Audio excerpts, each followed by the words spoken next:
C'est l'histoire d'un gérant de société à qui le doute ne profite pas.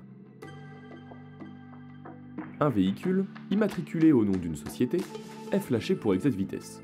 Le service des amendes de l'État déclare son gérant responsable de cet excès de vitesse et le condamne à payer l'amende correspondante. Une accusation infondée, selon le gérant.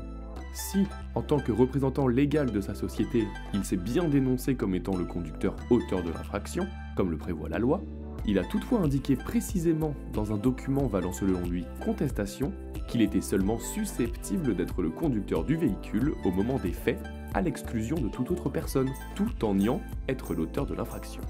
Selon lui, il n'y a donc aucune certitude permettant d'établir sa culpabilité.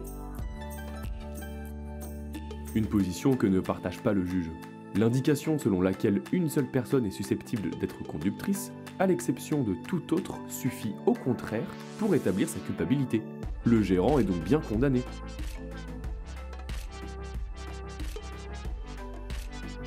Lorsque certaines infractions au code de la route sont constatées et que ces infractions ont été réalisées avec un véhicule immatriculé au nom d'une personne morale, le représentant légal de la société a l'obligation de désigner le conducteur auteur de l'infraction, sous peine de devoir payer une autre amende pour non-désignation de conducteur.